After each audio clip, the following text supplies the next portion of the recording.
Dios los bendiga, hermanos. Continuamos la lectura en la Biblia, traducción del lenguaje actual, y vamos a leer los capítulos del 18 al 20 del primer libro de Samuel.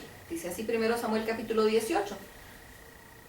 Saúl ya no dejó que David volviera a su casa, sino que lo mantuvo cerca de él, de modo que Jonatán se hizo muy amigo de David. Tanto lo quería Jonatán que desde ese mismo día le juró que serían amigos para siempre, pues lo amaba como a sí mismo.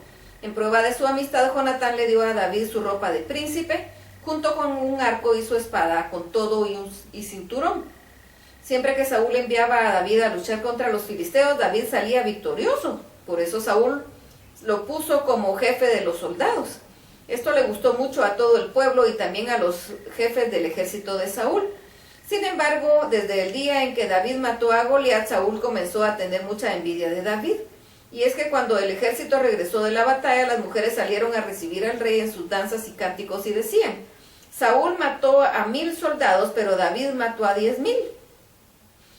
Al oír tales cantos, Saúl se enojó mucho y pensó: a David le da 10 veces más de importancia que a mí. Ahora solo falta que me quite el trono. Al día siguiente, mientras David tocaba el arpa, Dios envió un espíritu malo que atormentara a Saúl. Entonces Saúl se puso como loco dentro del palacio y como tenía una lanza en la mano, se la arrojó a David con la intención de dejarlo clavado en la pared. Pero David logró quitarse a tiempo 2 veces. Saúl le tenía miedo a David, pues se daba cuenta que Dios lo cuidaba y lo ayudaba a ganar las batallas, mientras que a él lo había abandonado. Entonces Saúl envió a David al campo de batalla y lo puso al frente de 1000 soldados. David ganó todas las batallas que sostuvo porque Dios lo ayudaba. En todo Israel y Judá quería mucho a David, pero porque él era su líder. Un día Saúl le dijo a David: Mira, te voy a dar como esposa a mi hija Merab. Lo único que te pido es que seas valiente y que en el nombre de Dios salgas al frente del ejército y de las batallas. En realidad lo que Saúl quería era que mataran a David. Por eso pensaba, en lugar de que yo lo mate, que lo maten los filisteos. Pero David le contestó: Ni mi familia ni yo merecemos ser parientes del rey. Llegó el día en que Merab debía casarse con David, pero Saúl se la dio como esposa a Adriel de Mehola. Sin embargo, Mical, la otra hija de Saúl, estaba enamorada de David. Cuando Saúl lo supo, se puso muy contento, pues pensó: si David quiere casarse con Mical, tendrá que luchar contra los filisteos para ganársela, y ahí los filisteos lo matarán. Entonces le dijo a David: Hoy mismo te casarás con mi hija. Además, Saúl le ordenó a sus ayudantes: hablen a solas con David y díganle que mis ayudantes y yo queremos mucho, que acepte ser mi yerno. Y los ayudantes del rey regresaron para hablar con David, pero él les dijo: Yo no soy más que un hombre pobre y sin importancia. ¿Cómo pueden pensar que llegaré a ser yerno del rey? Los ayudantes del rey fueron y le dijeron a Saúl lo que David pensaba, y Saúl les dijo: Díganle a David que no quiero que me dé nada por mi hija, lo que quiero es que me traiga la prueba de que mató a 100 filisteos, quiero vengarme de ellos. En realidad Saúl quería que los filisteos mataran a David. A David le pareció bien lo que el rey pedía, y antes de que se cumpliera el plazo, fue con sus hombres y mató a 200 filisteos, y le llevó a Saúl la prueba de que lo que había pedido. Entonces Saúl le dio como esposa a su hija Mical, y así David llegó a ser parte de la familia del rey. Cuando Saúl comprobó que Dios protegía a David y que su hija Mical en verdad lo amaba, le dio mucho miedo. Por eso llegó a odiar a David y se convirtió en su enemigo de toda la vida. Siempre que los jefes de los filisteos peleaban contra los israelitas, David mostraba ser más astuto que todos los asistentes y consejeros de Saúl y ganaba las batallas. Por eso cada vez se hacía más famoso. Primero Samuel capítulo 19.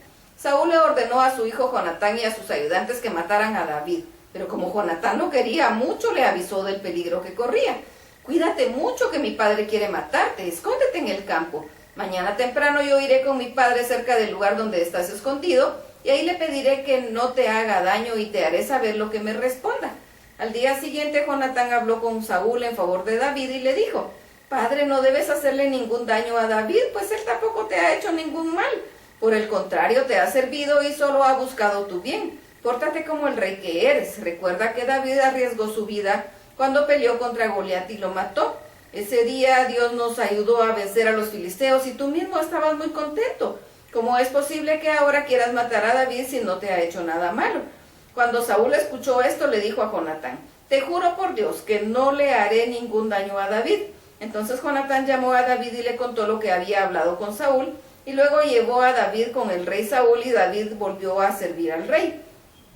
Tiempo después hubo otra batalla contra los filisteos, y David salió a pelear contra ellos, y de tal manera venció David a los filisteos que salieron corriendo de miedo. Un día Saúl estaba sentado en su casa escuchando a David tocar el arpa. De pronto un espíritu malo de parte de Dios atacó a Saúl, y como Saúl tenía una lanza en la mano, se la arrojó a David con ganas de clavarlo en la pared. Sin embargo, David logró quitarse a tiempo. Esa misma noche Saúl intentó nuevamente matar a David, pero David se le volvió a escapar.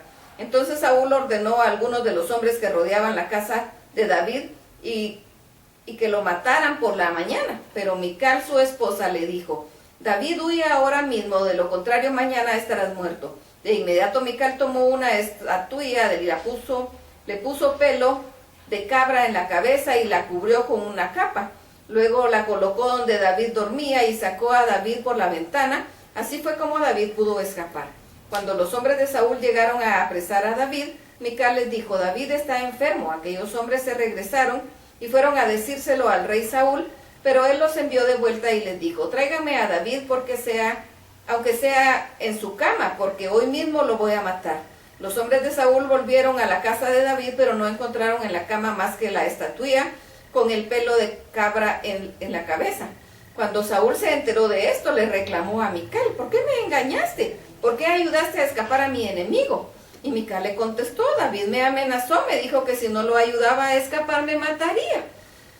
Mientras tanto, David logró escapar. Cuando llegó a la ciudad de Ramá, le contó a Samuel todo lo que Saúl le había hecho. Entonces los dos se fueron a un pueblo llamado Naiot, que estaba cerca de la ciudad de Ramá, y ahí se quedaron a vivir.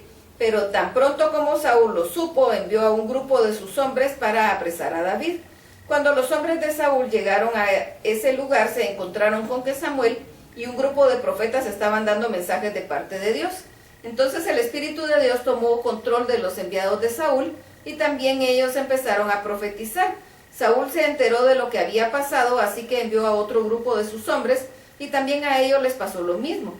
Saúl envió un tercer grupo, y también ellos se pusieron a profetizar.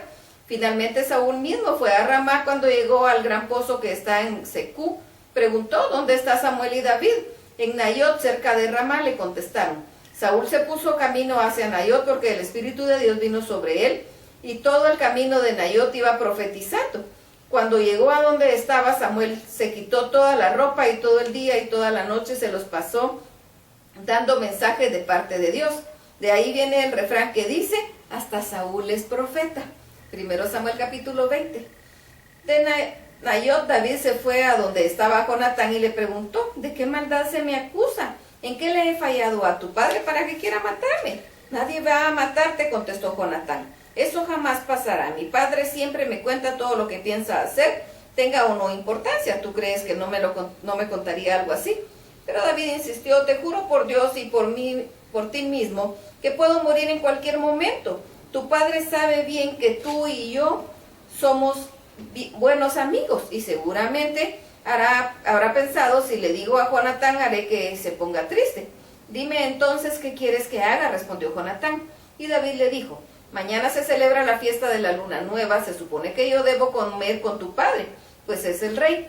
Te ruego que me dejes esconderme en el campo hasta pasado mañana. Si tu padre pregunta por mí, dile que tú me diste permiso para ir a Belén, que es mi pueblo, a celebrar la fiesta con mi familia. Si no se enoja, podré estar tranquilo, pero si se enoja, puedes estar seguro de que quiere matarme. Tú y yo hemos hecho un pacto de amistad delante de Dios, por eso te ruego que me hagas un favor. Si hice algo malo, mátame tú mismo. Prefiero que lo hagas tú y no tu padre. Pero Jonatán le dijo: jamás haría yo tal cosa. Por el contrario, si llego a saber que mi padre quiere matarte, te lo diré de inmediato. David le preguntó: ¿cómo sabré entonces si tu padre quiere matarme? Y Jonatán le dijo: ven conmigo al campo. Una vez ahí, Jonatán le dijo a David: te juro por el Dios de Israel que pasado mañana a esta misma hora, aquí mismo le preguntaré a mi padre qué piensa hacer contigo. Si todo está bien te lo mandaré a decir, pero si quiere matarte y no te lo digo, que Dios me castigue duramente y si no te ayudo a escapar, que Dios te cuide como cuidó a mi padre. Yo sé que Dios no dejará vivo a ninguno de tus enemigos, pero tú júrame que serás bueno conmigo, así como Dios ha sido bueno con nosotros. Júrame que no dejarás que me maten, que maten a toda mi familia. Que Dios castigue a todos tus enemigos.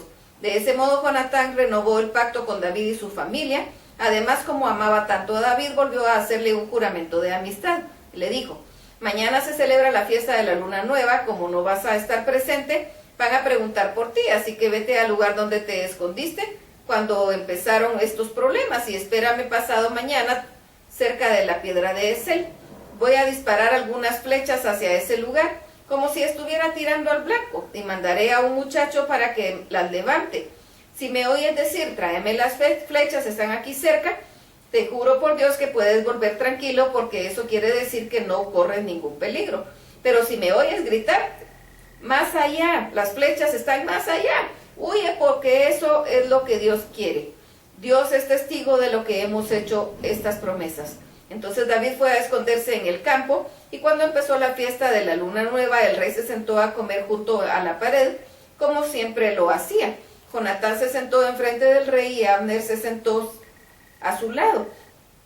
El lugar de David estaba vacío. Saúl no dijo nada ese día porque pensó, tal vez David no vino porque había cumplido con los ritos para purificarse.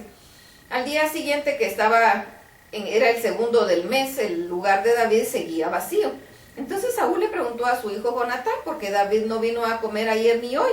Y Jonatán le respondió: David me rogó que le diera permiso para ir a Belén, porque su hermano lo mandó a llamar. David va a presentar la ofrenda anual en Belén, junto con su familia. Yo le di permiso, por eso no vino a comer contigo. Saúl se enfureció contra Jonatán y le gritó: hijo de mala madre, yo sabía que estabas del lado de David. ¡Qué vergüenza para ti y para tu madre! Mientras David viva, no podrás llegar a ser rey. Así que manda que lo traigan, porque está condenado a muerte. Pero Jonatán le respondió: ¿y por qué ha de morir? ¿Qué mal ha hecho? En vez de responderle, Saúl le arrojó una lanza con la intención de matarlo. Y Jonatán, por su parte, se levantó de la mesa y ya no participó en la comida del segundo día de la fiesta. Estaba furioso y triste de que su padre hubiera ofendido a David. Fue así como Jonatán se dio cuenta de que su padre quería matar a David. Al día siguiente, Jonatán salió al campo en compañía de un muchacho y se dirigió al lugar que le había dicho a David, y al llegar a ese lugar le ordenó al muchacho: ve a recoger las flechas que voy a disparar. Mientras el muchacho corría a buscar una de las flechas, Jonatán disparó otra, la cual cayó más allá de donde estaba el muchacho. Y Jonatán le gritó: corre, no te detengas, es que más allá hay otra flecha. Sin sospechar nada, el muchacho fue y recogió las flechas de Jonatán, pues solo David y él sabían lo que eso quería decir. Luego Jonatán le dio sus armas al muchacho y le ordenó: llévalas a la casa. Cuando el muchacho se fue, David salió de su escondite y, de cara al suelo en señal de respeto, se inclinó 3 veces delante de Jonatán. Luego se abrazaron y lloraron mucho, aunque David lloraba más. Entonces Jonatán le dijo a David: vete en paz, tú y yo hemos jurado por Dios que siempre seremos buenos amigos. Que Dios nos ayude y que ayude a nuestras familias a cumplir este juramento. Dicho esto, Jonatán regresó a la ciudad. Es tremenda esta historia. Pero Dios amaba a David, porque David tenía un corazón que agradaba a Dios. Hasta aquí la lectura. Dios los bendiga.